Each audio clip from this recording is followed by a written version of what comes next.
चलो spring potential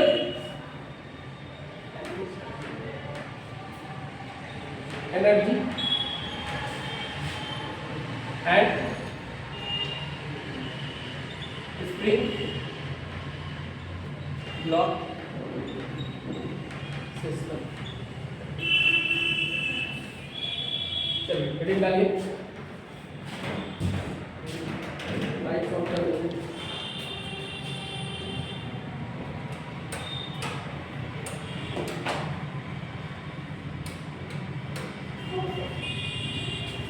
डालिए heading.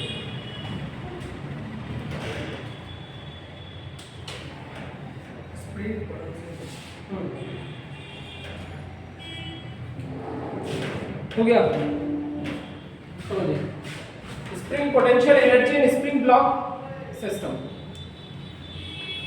अब देखिएगा ये होता क्या था, समझिए।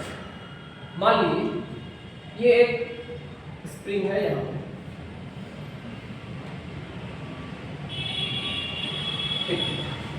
ये नेचुरल लेंथ पे है। क्या नेचुरल लेंथ मतलब कुछ लेंथ है जिसका लेंथ कितना भी नेचुरल मतलब एल लेंथ का मान लो, ठीक है। तो ये अगर नेचुरल लेंथ पे अभी है तो हम इस पे अगर एक फोर्स लगाएं, एक एक्सटर्नल फोर्स लगाएं, मान लो हम क्या कर रहे हैं, एक एक्सटर्नल फोर्स लगा रहे हैं। क्या लगा रहे हैं? एक एक्सटर्नल फोर्स लगा रहे हैं। तो फोर्स लगाएंगे तो ये कंप्रेस होगा। अगर एक्सटर्नली फोर्स लगा रहे हैं तो ये थोड़ा कंप्रेस हुआ, ठीक, ये थोड़ा कंप्रेस हुआ है, एफ फोर्स लगा रहे हैं, ठीक। तो एफ फोर्स जो लगा रहे हैं नेचुरल लेंथ यहां तक था ना, उसको कंप्रेस किए कितना मान लो एक्स लेंथ कंप्रेस की, कितना कंप्रेस की एक्स। अच्छा बताओ ये एफ फोर्स इधर की तरफ है और कंप्रेशन भी इसी डायरेक्शन में ना, है ना। एक्स लेंथ जो कंप्रेस हुआ इसी डायरेक्शन में कंप्रेस हो रहा, तो दोनों का डायरेक्शन सेम है कि एक्सटर्नल फोर्स प्लस और एक्स दोनों का डायरेक्शन सेम है। और स्प्रिंग फोर्स अंदर से बाहर की तरफ पढ़ा है ना। स्प्रिंग फोर्स ऑलरेडी पढ़ा चुके हैं, चैप्टर में बताए थे कि स्प्रिंग फोर्स बाहर की तरफ लगता है ना। तो स्प्रिंग फोर्स जो लगेगा ये अंदर से लगेगा बाहर की तरफ, तो ये दिखाई नहीं देगा, समझिएगा। एक्सटर्नल फोर्स के द्वारा जो वर्क डन होगा वो निकलना, ठीक है। तो स्प्रिंग में जो एक्सटर्नल फोर्स के द्वारा वर्क डन हो रहा है तो कितना होगा, तो देखते हैं। मान लो समझो जो वर्क डन होता है स्प्रिंग में, एक चीज बताओ, यहाँ पे फोर्स कितना है, एफ है, और ये किसके बराबर होता है, ये स्प्रिंग फोर्स किसके बराबर होता है, एक्सटर्नल फोर्स के बराबर होता है ना। ये जो स्प्रिंग फोर्स अंदर से एक स्प्रिंग फोर्स बाहर की तरफ काम करेगा एफएस, वो किसके बराबर था, बताया था एक्सटर्नल फोर्स के बराबर होता है। जितना एक्सटर्नल फोर्स लगता है उतना ही स्प्रिंग फोर्स उसका बाहर की तरफ एक्शन रिएक्शन फोर्स, क्लियर है। हाँ, तो मान लो ये कंप्रेस अगर किया इतना, तो अंदर से एक फोर्स बाहर की तरफ लगा रहा है स्प्रिंग, जिसका वैल्यू कितना है, एफ के बराबर ही, ठीक। और उसका वैल्यू एफ के बराबर है, और एफ इक्वल टू कितना हो जाएगा, अब के एक्स के बराबर हो जाएगा क्या, बताए थे स्प्रिंग फोर्स के बराबर रहना चाहिए external force, F equal to F S, और एफ एस इक्वल टू कितना, के एक्स होगा कि नहीं। अगर मैग्नीट्यूड की बात करें, डायरेक्शन अभी नहीं ले रहे, ठीक, तो मैग्नीट्यूड की बात करें तो F equal to F S होता है, और इतना एफ एस इक्वल टू कितना होता है, के एक्स। अब मुझे निकालना है क्या, इसका work done by work done by the external force, क्या external force on the spring. ये क्या है यहाँ पे समझाया क्या, पता है कि नहीं, क्लास में थे स्प्रिंग की क्लास में, तो के क्या है, स्प्रिंग कांस्टेंट, कांस्टेंट नहीं बोलेंगे, स्प्रिंग कांस्टेंट, ठीक है। और इसका वैल्यू जो है ना अलग अलग मटेरियल के लिए अलग वैरी करेगा, स्प्रिंग पे डिपेंड करेगा ना, तो वो क्वेश्चन में दिया होगा स्प्रिंग कांस्टेंट, ठीक। और इसका यूनिट कितना होता है, न्यूटन पर मीटर, कितना होता है, मीटर पर। तो work done by the external force on the spring कितना हो जाएगा, तो W इक्वल टू कितना होगा, ये होता है इंटीग्रेशन ऑफ F dx, है ना। F और छोटा सा अगर लेंथ लेके गए हो तो dx लिखेंगे, कहां से कहां तक, x इक्वल टू 0 था ना पहले, ये एक्सटेंशन या कितना था, 0 था नॉर्मल, नॉर्मल लेंथ में x का वैल्यू कितना था 0 और ये एक कंप्रेस कितना किया x कर दिया, तो फाइनल कितना हो जाएगा x होगा कि नहीं? ये 0 to x लिख देते हैं डायरेक्ट 0 to x है ना, यही हो जाएगा work done. Force into displacement होता है ना वर्क डन इक्वल टू, और इंटीग्रेट कर देंगे तो टोटल वर्क डन निकल जाएगा। ठीक है, आप समझिए ये f का वैल्यू क्या लिखेंगे kx लिखेंगे, तो kx dx कहां से कहां तक 0 से x तक, ठीक इधर समझो k तो बाहर आ जाएगा, k बाहर आ गया तो बचा कितना इंटीग्रेशन ऑफ x dx 0 से x। देखो अब यहाँ पे k तो लिख दिया मैं यहाँ बाहर, x का इंटीग्रेशन कितना होगा बताया था, x to the power n का इंटीग्रेशन कितना होता है, यहाँ देख लीजिए साइड में। ये सब चीज ना हम बार बार नहीं बताएंगे, मैथमेटिकल टूल का एक दिन क्लास लेंगे उसमें सब कुछ एक दिन में क्लियर करके फिर आगे नहीं बढ़े। आप बाकी सिर्फ खाली तुम्हारा ही ना मुझका बाकी है ना, हाँ करवा देंगे।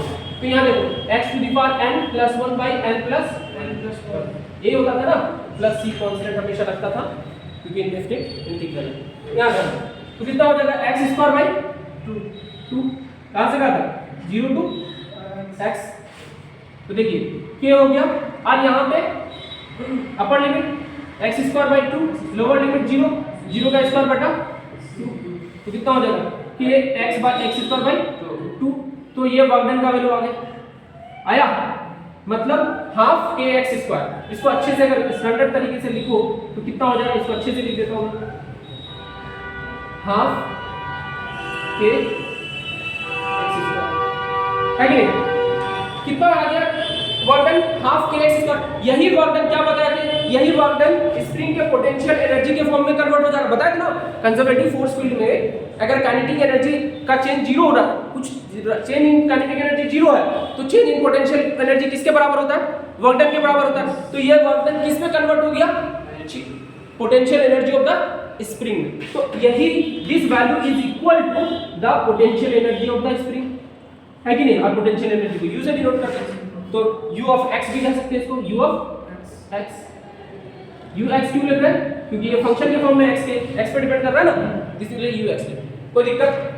This is potential energy of the spring, क्या potential energy of the spring, potential energy of the spring. समझ में आ गई?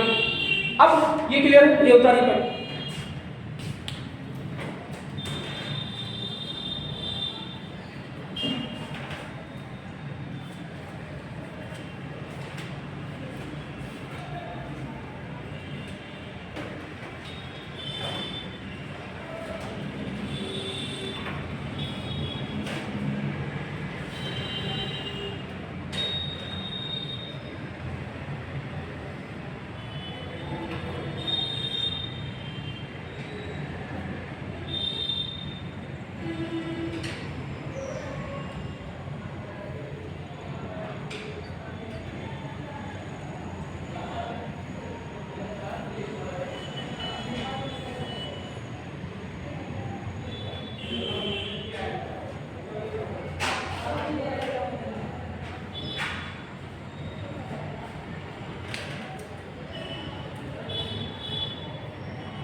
पेपर अरे उतर गया तो बोल दिया करो। हो गया इधर सो जाते हैं। किसी को कोई दिक्कत इसमें? बेटा दे सर, बेटा दे। हाँ देखिए ये हो चुका। एक चीज बताइए हमको यहाँ क्लियर करिए, ये जो वर्क डन निकाले किसके द्वारा निकाले? एक्सटर्नल फोर्स के द्वारा।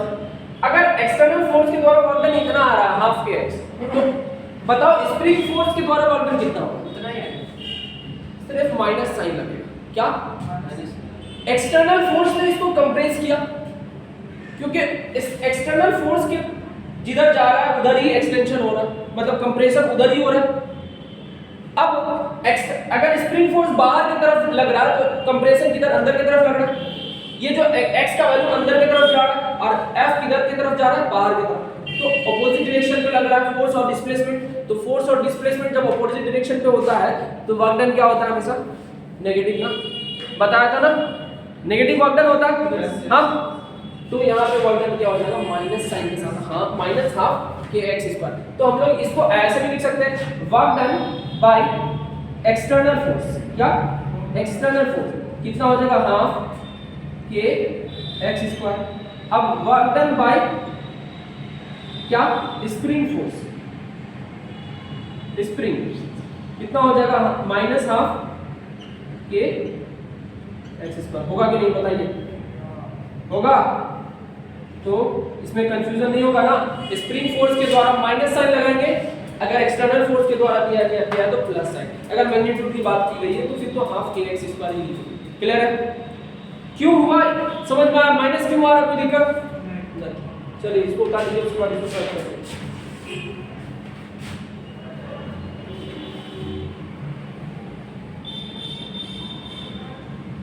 अब इसका एप्लीकेशन करना, यूज करना है, समझते हैं? अलग अलग केसेस में पढ़ते हैं।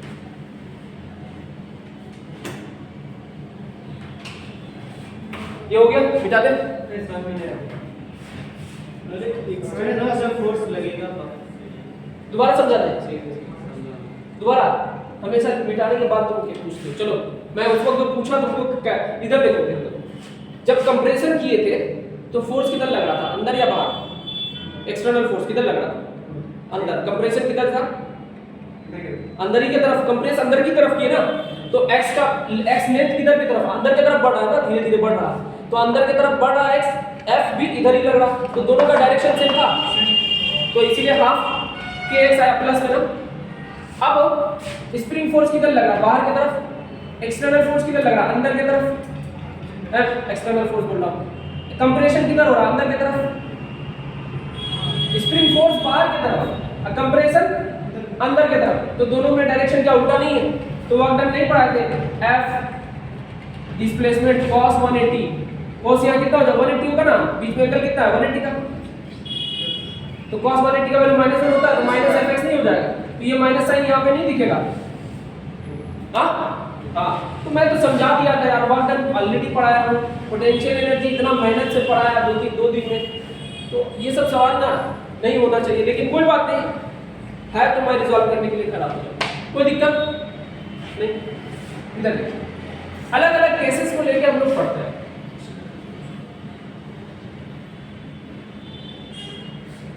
समझिए सर, अटेंशन प्लीज। मान लीजिए कोई स्प्रिंग है, यहां पे कोई स्प्रिंग है, ठीक, ये स्प्रिंग यहां पे था, आज ऊपर से कोई m मास का ब्लॉक को गिरा था स्प्रिंग को, कितना हाइट से गिरा है? ये ब्लॉक कितना हाइट से गिरा है? h हाइट से गिरा है। स्प्रिंग क्या हो गया? थोड़ा कंप्रेस हो गया। मान लीजिए स्प्रिंग क्या हो गया? यहाँ स्प्रिंग आ गया यहाँ, तो कितना नीचे आया? दबा स्प्रिंग, x लेंथ बोल दो तब। तो बताइए कि इसमें इक्वेशन कैसे लगाएंगे? अगर पूछ लिया गया कि कितना कंप्रेस हुआ, यही निकालने के लिए दे दिया, तो कैसे निकालें? तो हम क्या बताएं कि इस पूरे सिस्टम को ऑब्जर्व करो, यहां कोई एक्सटर्नल फोर्स लग रहा है? अरे वो मास कितना है? नॉन कंजर्वेटिव फोर्स कुछ लग रहा है? हाँ लग रहा है वो, ये नहीं है मास। कोई नॉन कंजर्वेटिव फोर्स है जो लग रहा है? Non conservative force, conservative non conservative force क्या क्या था बताओ, एग्जांपल के तौर पे। फ्रिक्शन के साथ फ्रिक्शन था, और अभी क्या बताएं? फ्रिक्शनल फोर्स में तीन टाइप का फोर्स बताए थे ना, drag force, viscous force, friction force. तो ये तीनों यहाँ लग रहा है क्या? तो कौन कौन फोर्स लग रहा है यहाँ पे? फोर्स को आइडेंटिफाई करना तो आ गया होगा ना अब तक, कौन कौन फोर्स लग रहा है यहाँ पे? कौन फोर्स लग रहा है? ग्रेविटेशनल फोर्स लग रहा है नीचे की तरफ। इस ब्लॉक, जब ब्लॉक स्प्रिंग पे गिरा था तो स्प्रिंग पे कौन फोर्स लग रहा है? अरे तो कौन सा फोर्स? स्प्रिंग फोर्स बोलोगे ना। अरे स्प्रिंग फोर्स कैसा है? कंजर्वेटिव के नॉन कंजर्वेटिव? स्प्रिंग फोर्स कौन सा, कैसा फोर्स है? कंजर्वेटिव फोर्स का एग्जांपल में लिखे थे, यस कैसे, कितना एग्जांपल था? चार तो एग्जांपल दिए थे, बाकी एक्सेट्रा लिख दिए थे। तो उसमें उस चार में स्प्रिंग फोर्स भी लिखा दिए थे। फिर हम पढ़ेंगे क्लास में जाके, क्लास में बात। देखो इधर सारे कंजर्वेटिव फोर्स लग रहा है, ठीक। अब जब कंजर्वेटिव फोर्स लगता है तो क्या बताए थे कि mechanical energy will B conserve, बताए थे, क्लियर? तो mechanical energy of this system must be conserved, है कि नहीं? क्योंकि यहाँ नॉन कंजर्वेटिव फोर्स लग ही नहीं रहा, लग रहा तो जीरो है, मतलब जीरो लग रहा, ठीक। तो because the system does not have any non-conservative force, that's why we can apply conservation of mechanical energy to find out any parameter here. कोई भी पैरामीटर h height चाहिए, x चाहिए, काइनेटिक एनर्जी चाहिए, जो भी चाहिए हमको मैकेनिकल एनर्जी का इक्वेशन लगाना है। तो लिखते हैं mechanical energy initial must be equal to mechanical energy final, है कि नहीं? इनिशियली मैकेनिकल एनर्जी में इसका काइनेटिक एनर्जी कितना है ब्लॉक का? ब्लॉक ऐसे छोड़, ऐसे छोड़, तो ब्लॉक जब छोड़े तो काइनेटिक एनर्जी कितना था ब्लॉक का? जीरो। वेलोसिटी कितना है जी? जीरो। ब्लॉक का वेलोसिटी कितना? जीरो है ना, अभी हाथ के पास रखा हुआ, तो जीरो। उसके बाद कुछ ना कुछ वेलोसिटी आया, तो इनिशियली कितना था? जीरो। काइनेटिक एनर्जी कितना होगा? जीरो। कितना होगा? तो काइनेटिक एनर्जी तो पक्का जीरो हो गया, है ना? अब पोटेंशियल एनर्जी बताओ ब्लॉक का। ये रेफरेंस लीजिए ना, ये रेफरेंस हाइट ये है, प्लेन है, तो उसके ऊपर कितना है? h हाइट है ना, तो कितना हो जाएगा? mgh। ये तो हो गया ब्लॉक का, इसका ब्लॉक का। अब ब्लॉक का खत्म करो, स्प्रिंग का बताओ। स्प्रिंग का initially kinetic energy, potential energy कितना था? काइनेटिक तो था ही नहीं, हुआ था। पोटेंशियल एनर्जी कितना था? जीरो। वो भी जीरो ही था क्योंकि नॉर्मल कंडीशन में था, तो पोटेंशियल एनर्जी भी जीरो और काइनेटिक भी जीरो, ठीक। अब यहाँ इक्वल टू क्या करेंगे, क्योंकि सारा एनर्जी अब लिख दिए इनिशियल, अब इनिशियली कोई एनर्जी नहीं है, ये तीनों एनर्जी। अब देखते हैं फाइनली ब्लॉक जब हीट कर गया, यहाँ पे आ गया ब्लॉक, यहाँ पे आ चुका है ये ब्लॉक, ये ब्लॉक हीट करने के बाद नीचे कंप्रेस हो चुका है। अब यहाँ पे बताओ कौन कौन एनर्जी, पहले ब्लॉक का बताओ। काइनेटिक एनर्जी कितना है? जीरो ही होगा ना, क्योंकि कंप्रेस होने के बाद फिर रुक गया होगा ना नीचे दबने के बाद, तो जीरो हुआ बाद फिर पीछे आया, कब मारा उसका नहीं, कितना मैक्सिमम हुआ उतना, तो मैक्सिमम होने तक वहां तो जीरो हो चुका था ना, तो काइनेटिक एनर्जी यहाँ जीरो हो चुका है। पोटेंशियल बताओ कितना नीचे आया, हाइट नीचे आया, x हाइट नीचे आया, तो पोटेंशियल एनर्जी नेगेटिव में आ जाना, नीचे गया ना, है कि नहीं? तो माइनस mgx। अब बताओ काइनेटिक स्प्रिंग फोर्स कितना है? स्प्रिंग मतलब पोटेंशियल एनर्जी, तो स्प्रिंग पोटेंशियल एनर्जी कितना आएगा? तो कंप्रेस कितना हुआ स्प्रिंग? x से कंप्रेस हुआ, तो पोटेंशियल एनर्जी कितना हो जाएगा? हाफ k x स्क्वायर होगा ना। अब माइनस साइन नहीं देंगे, क्यों?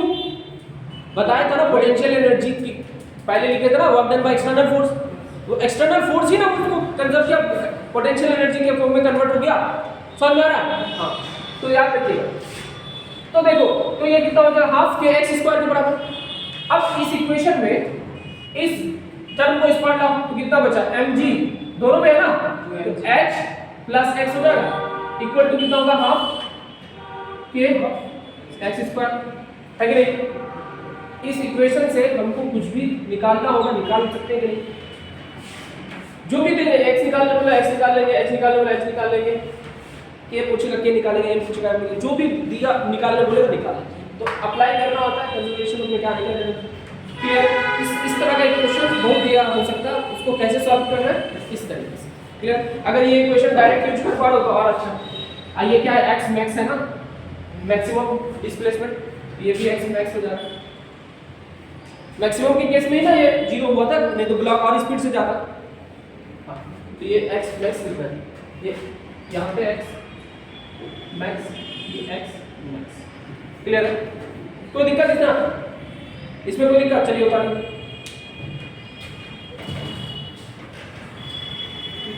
क्या स्टू है? हाँ, नहीं नहीं, ये एप्लीकेशन, एप्लीकेशन एप्लीकेशन ऑफ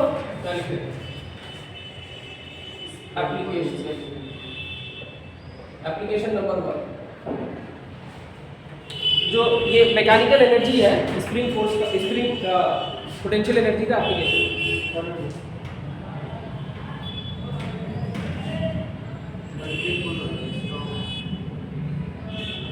बंद हो गया, मतलब ये प्लस सी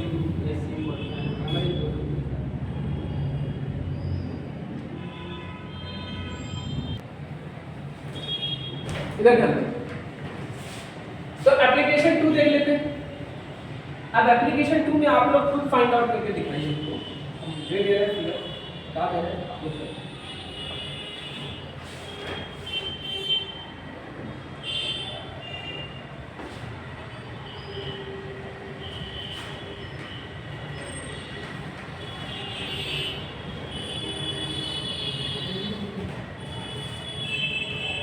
देखिए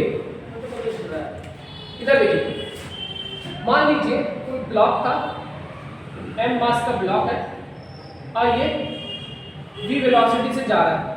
कितना वेलोसिटी से, v वेलोसिटी से आगे की तरफ जा रहा है। यहाँ एक स्प्रिंग है, क्या है, स्प्रिंग है। ठीक, इस स्प्रिंग से हिट करने के बाद ये मैक्सिमम कितना कंप्रेस होगा वो चाहिए। कितना, मतलब x कितना, x अंदर गया है, x मैक्स चाहिए। कितना चाहिए, क्या चाहिए, x मैक्स, ये वाला maximum compression in on the spring. और ये ग्राउंड पे, ये कहाँ पे, ग्राउंड पे है, ये जा रहा है, इस ग्राउंड पे से जा रहा है v स्पीड से। ठीक, तो इस पे हिट करते ही ये कंप्रेस हो जाएगा, तो ये मैक्सिमम कंप्रेशन का वैल्यू चाहिए। तो कैसे निकालेंगे, हाँ तो लगाइए, मतलब मैकेनिकल एनर्जी को कंजर्व करना, तो कंजर्व करके निकालिए, जल्दी निकालिए, क्योंकि आपसे आपको सॉल्व करें।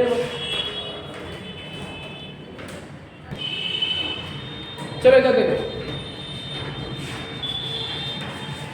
कैसे बनेगा, देखो सुनो, हमको x मैक्स चाहिए ना, तो इतना तो पता है कि यहाँ सारे फोर्सेस कौन सा है, कंजर्वेटिव फोर्सेस।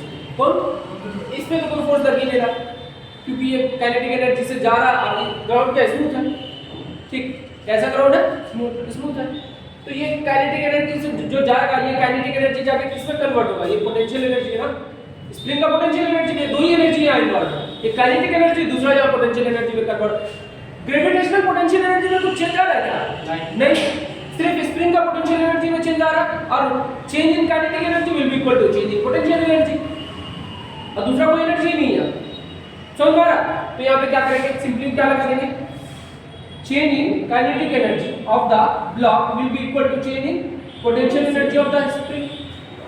दो ही चेंज आ रहा है एनर्जी में, तो हाफ mv स्क्वायर तो काइनेटिक एनर्जी, इनिशियली तो 0 ही था, मतलब फाइनली ब्लॉक जब यहाँ चले जाएगा तो फाइनली कितना हो जाएगा, 0।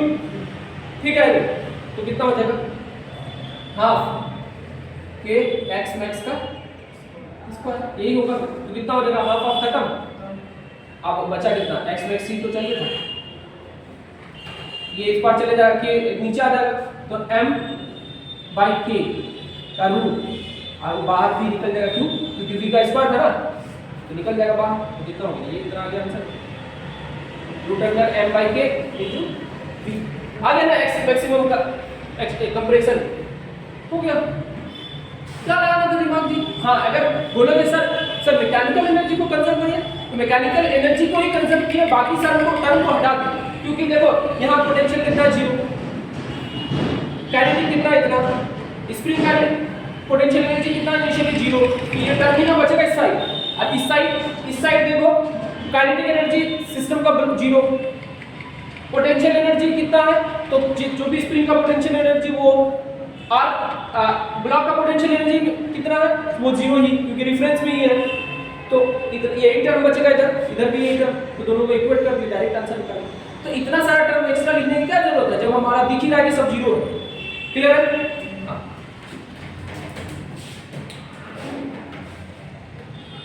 देखो वर्क काइनेटिक एनर्जी थ्योरम पढ़ा थे, उसको भी लगा सकते हो, वर्क काइनेटिक एनर्जी थ्योरम ही एक्चुअली यहाँ पे, ठीक है। चेंज इन काइनेटिक एनर्जी, यहाँ तो वर्क डन नहीं निकालना तो इसलिए वर्क काइनेटिक एनर्जी ना लगा के फिर क्या निकालेंगे। क्लियर है? जल्दी पढ़िए। अब केस 2 पढ़ लेते हैं ना, है ना, मतलब एप्लीकेशन थर्ड। तो एप्लीकेशन थर्ड में क्या करना है देख लेते हैं। मतलब इसने सब टाइप के क्वेश्चंस आपको आ सकते हैं एग्जाम, ठीक। तो हर तरह के क्वेश्चन को हैंडल करने का टेक्निक आपके पास होना चाहिए। देखते हैं एप्लीकेशन थर्ड। मान लो इधर देखिए सर, ऐसा कोई सरफेस है, कैसा है, यहाँ कोई ब्लॉक रखी बॉल रखी, ठीक, और ये ऐसे है, यहाँ जाकर के कोई यहाँ थोड़ा सा दूर, यहाँ जाकर के कोई स्प्रिंग, ठीक। तो बताइए कि ये ब्लॉक जब आया तो इसको कितना कंप्रेस करेगा, ठीक है, कितना हाइट से, h हाइट, ठीक, और ये जाकर के इसको कंप्रेस किया ये ब्लॉक जाकर के, तो बताइए ये x मैक्स का वैल्यू बताइए, ये x मैक्स का वैल्यू फाइंड आउट।